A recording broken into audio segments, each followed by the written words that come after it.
Hello there guys, what is going on? SonOfChelsea back here again for my rational perspective on Chelsea 4, Juventus 0. On Saturday I was calling that one of the best, if not the best, Chelsea performance under Thomas Tuchel in the Premier League. And after last night, you could kind of make a similar statement. Obviously, nothing is going to top what happened in Porto against Man City, but Chelsea at the moment are just playing some ridiculous football. They really are. I tweeted out last night that this current Chelsea team at the moment, and it's very easy to say when things are going really well, but this Chelsea team gives me so much confidence. It gives me as much confidence as the 0405 team under Jose Mourinho. Just there's a certainty, there's a swagger, there's a quality, there's a belief, there's just an inevitability about Chelsea under Thomas Tuchel. You feel like they're going to do good things, they're going to win games, they're going to be up to it against the best opposition. And at the moment, Chelsea are peaking at the perfect time after a tricky start to the season where there were some frustrations over the lack of attacking fluidity or just some concerns over the form of players. But it feels at the moment, suddenly, a number of players are coming into the form of their careers, especially one or two, I'd argue, are the best in the world in their position at the moment. And that is an incredible privilege for Chelsea to have, and for Thomas Tuchel. It gives you so much belief that this could be a very special season for Chelsea. It really is. And Juventus, yes, they've been struggling in Serie A. I really wanted Chelsea to win this game because I think they needed to, obviously, in the context of the group, qualifying for the last 16 and going top, having that in control going into the final game against Zenit. But this is still Juventus, and it's incredible as a fan in 2021 to see Chelsea at Stamford Bridge absolutely wipe the floor with not only Juventus but Real Madrid. That's just an incredible sentence to say, it really is. And I think it shows you once again how wonderful a job Thomas Tuchel has done since he arrived in January to take Chelsea back to a level I personally felt at the start of this year, and maybe others did as well, was quite far away. Life at Stamford Bridge is going wonderfully well, it really is. Chelsea champions of Europe, top of the Premier League, feeling good. And let's get into this magnificent performance. And luckily, the next game isn't until Sunday, so we're going to have some time to enjoy it and reflect on it because it was just so brilliant. The lineup was interesting because Tuchel did make two changes from the team against Leicester. I found it really intriguing that he stuck with the back three because that's an area of the pitch that Tuchel has been able to freely rotate without the level dropping in terms of defensive solidity. But the fact he kept Rudiger, Thiago Silva and Chalobah for the second game running, I think shows you probably what you thought of that defensive performance against Leicester. They were so impressive as a trio. There's a wonderful balance in terms of age and experience in that back line. Trevoh Chalobah, you've got the young developing breakthrough player.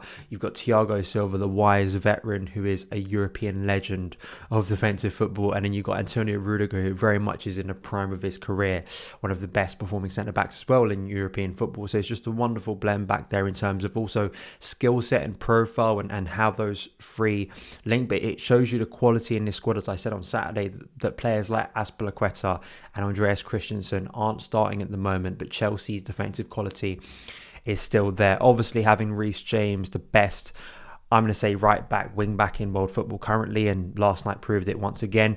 Kante, Jorginho as a double six, Chilwell, Ziyech, Pulisic, Hudson-Odoi. I wasn't too stunned that Ziyech and Pulisic both came in because of their impressive cameo, the link they had against Leicester on Saturday, and as well the fact no Kai Havertz, Lukaku, Werner still getting back up to speed with things. So playing Pulisic in a number 9 role that he did on Saturday off the bench, and I was intrigued to see that, and wonderful once again to see Callum Hudson-Odoi at left wing, which is now his position. And I think once again last night, I said it on Saturday, nailing down that position for himself. Last night again proved it with the goal. I was impressed. The sharpness in passing, I think, was the big thing compared to the first game against Juventus. It was no surprise to see Juve, top of the group, come to the bridge, sit deep. Allegri has, said it himself. And I feel like Chelsea, there's a bit of connection there in terms of believing that defensive football is not a negative thing. Being good at stopping your opposition scoring is something Chelsea have been amazing at since Tuchel arrived. And it's no surprise to me that Juve wanted to frustrate Chelsea and look for the speed of Morata and Chiesa on the break last night. But Chelsea, really, the sharpness in passing was just wonderful. It really was to really break down Juventus in that game. And it came from a set piece, obviously. Trevoh Chalobah scoring another goal at Stamford Bridge. He's the first Chelsea player to score in his first Premier League and Champions League starts. there's been so much talk recently, and I wrote about this for Football London last night with the lit, obviously the links to him potentially in 2022, Jules Koundé.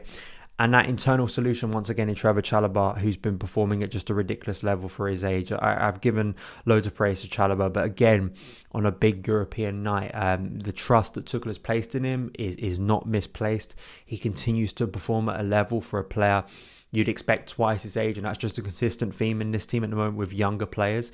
And you just see the benefit of playing alongside players like Rudiger in the form of their career, and especially Thiago Silva, who we'll get to next, because it was just a wonderful moment to see Trevoh Chalobah score, and obviously it set in motion a night where academy products were going to be front and centre really in terms of the success in front of goal. But Thiago Silva, defensive masterclass once again. That clearance off the line from Morata, it was like a goal. It really was. And Matthew Ording especially celebrated like a goal because there were boos from Morata. And it really did, I think, change the complexion of the game, because if they scored then, I think Juventus would then very much settle back into their shape of being defensive, hanging on for a point. But it really helped Chelsea just get that confidence. And Thiago Silva, I compared him on Football London last night to Eden Hazard. Eden Hazard, I never felt like I watched Eden break a sweat on a football pitch, in terms of I never felt he was chaotic or frantic as a player. Thiago is like that, but as a defender, you never feel like anything he does is out of place or sort of chaotic. He always feels like he has extra time than everyone else on that pitch, and that's because he is a European legend. That's because he is his timing, his mind, his intelligence, his danger awareness from the moment he stepped into Chelsea last year. It's just been a privilege to watch. It really has, and as I say, I think his level of performance is radiating to other players. I can only imagine what he's doing at Cobham, helping to coach young players, young defenders like Chalobah, like Christensen, even players like Rudiger. It's just given everyone so much confidence. And really, in terms of contracts, I mean, at the moment, it just seems like an obvious one for me. One of the most obvious contracts Marina Granovskaya could hand to a player at the moment is Thiago Silva, securing him again, because at the moment, he is just incredible. He really is. And it's not like Chelsea are short of options if we need to rotate Thiago, but it almost feels like I've said it last year, it's like having JT, 14-15 JT, a player who is so wise, who is so intelligent, a leader on the pitch, who's just performing at such an immaculate level in a system that really suits him at the moment. Thiago Silva, extraordinary.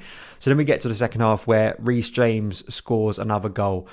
He had a right-footed shot from quite a way out, which Szczesny saved well in the first half, and I don't know if Reece James took that personally, because the moment that gets onto his chest and gets onto his right foot in the box, you're just confident that ball, at the very least, is being struck towards goal at a ferocious rate, and the keeper's going to have to do well to stop it. In the first half, Szczesny stopped it. In the second half, he absolutely couldn't. The lack of backlift on that ball when Reece James struck it was ridiculous. The celebration was iconic. It truly was. I think it's one of my favourite Chelsea celebrations in some time. And I think we're going to be re-watching not only that goal against Juventus, but that celebration as well from Reece. Reece James, 5 goals, 5 assists, is only one of 2 players to score both 5 goals and 5 assists in all competitions for Premier League clubs this season, along with Mo Salah. James is the best player in his position currently in world football. I don't know what the debate is for someone else, because it's the complete nature to James. It's not only the aesthetic nature to his game. It's not only the end product, the productivity of scoring those goals, getting into the position, how crucial he is to the way Chelsea build up attacks, how easy and comfortable he feels to be able to move into a central position at times, the elegance he goes about his work, but the defensive solidity, the fact that he's so aware, and the physical nature of James as well. No one is bossing him on that football pitch. He never looks fazed by anyone who comes up against him, whether it's someone from a more physical team in the Premier League like Burnley, or it's a European giant. It just feels to me like James, the way he performed in that Champions League final, we knew James had this from the moment he broke through at Chelsea. But it's a dream come true to see finally that potential being unleashed, fully unleashed at Chelsea now, and people realising the height of James' potential. And as I say, at the moment, it's not only his position, the links to Hakimi. I remember saying at the time, I just felt they were ridiculous. They just didn't make a lot of sense. And I feel like since then, it's only been vindicated, because Reece James has nailed down that position. He is absolutely astonishing, and it's a joy to watch him play football at the moment, because you are just watching and witnessing one of the best players in world football. There's just so much praise you could give to Reece at the moment, and it further justification of giving young players time in this first team. The breakthrough from Cobham is just so important because James is a generational talent. And you know I don't like using that phrase, but I don't know how else to describe Reece James. He is one of those players at the moment, and he is so vital for Thomas Tuchel's Chelsea. And then a few minutes later, it's quite clear that second goal really rocked Juventus. And you're talking about some big defenders here, Bonucci, De Ligt as the back two. But that whole Juventus team with experienced Locatelli, who's creatively, I think, one of the best midfielders in European football, just couldn't handle with Chelsea last night. They just couldn't handle with them. Like watching a boxing match, Chelsea, I think, could smell blood and knew the knockout was there. And it came a few minutes later with one of the goals of the season. Once again, Reece James was one of the strikes of the season, one of the goals of the season. The team play in the build-up to that third goal for Callum Hudson-Odoi was PlayStation, FIFA stuff. It was something off a training ground. It was amateur, like playing FIFA on amateur. Juventus just had no idea what was going on. You had the ball from Rudiger over to Reece James, the back heel from Reece James first time into Ziyech, the intricate play of Ziyech into Ruben, who dances around several challenges before laying it off to Callum Hudson-Odoi to finish. A massive moment for Callum, and it is just a dream moment all round, whether it's looking at the youth products being involved heavily last night in that attack, or just the fact that we were absolutely wiping the floor with one of Europe's biggest clubs at Stamford Bridge. Even though Chelsea are a big club, to me, that's still just a fantasy coming true.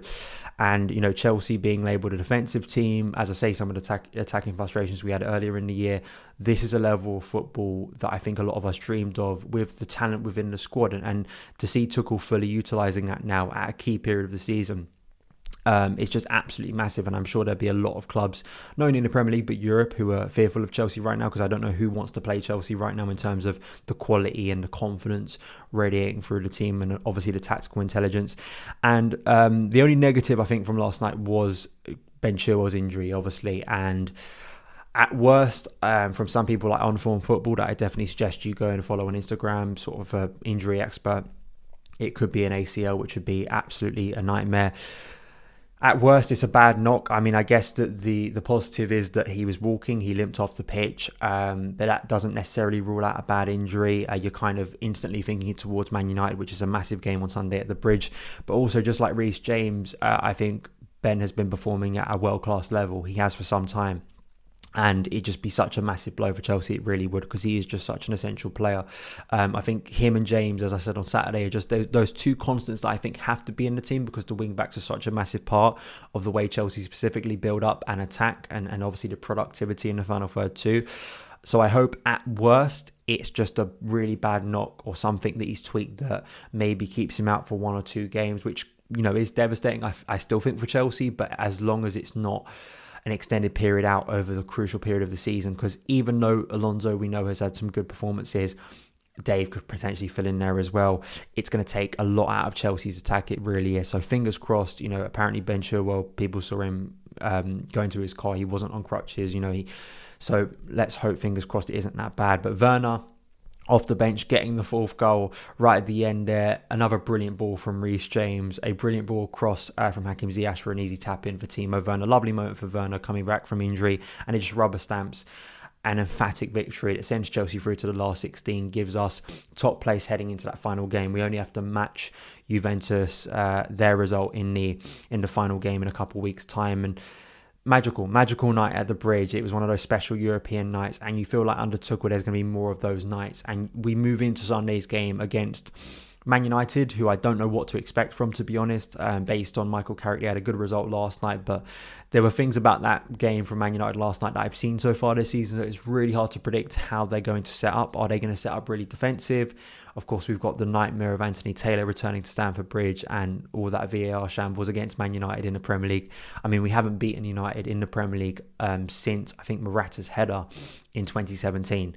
So we need to rectify that on Sunday. We really do. But at the moment, with the confidence we have, with the fact this team just has a blend of Mourinho's sort of certainty, the 0-4-5 teams, now the attacking creativity of Ancelotti's team, and kind of that energy and sort of ruthlessness of, say, Conte's. It feels like a blend of a lot of good Chelsea teams are now forming Tuchel's own Chelsea, if that makes sense. And it's just, you've got to be confident. You've got to be confident and you just got to enjoy it as a fan. You know, as we know Chelsea, how chaotic it can be, how quickly things can change, good or bad. I think you've just got to enjoy what's happening at the moment at Chelsea and really appreciate these performances, because the level of football isn't always that sustainable. You aren't going to get performances like that most of the time. So to get like a run of them, especially two in a row of that level, is just magnificent. It really is. So an early Christmas present for Chelsea fans. Thank you guys for watching. I know you guys emphatically voted Reece James as man of the match. I felt Jorginho was wonderful last night.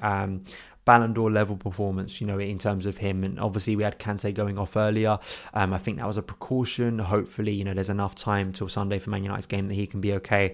But I just felt Jorginho absolutely was pulling the strings as the director once again, and I feel he deserves credit, because in the last two games as well he's been performing at a really, really high level as well. So I feel he deserves credit, but I feel Reece as the man of the match I think is fully justified. So Viva la Cobham destroying Juventus. Thank you guys for watching. Follow me on Twitter @SonOfChelsea. Have a great day, and I'll see you again.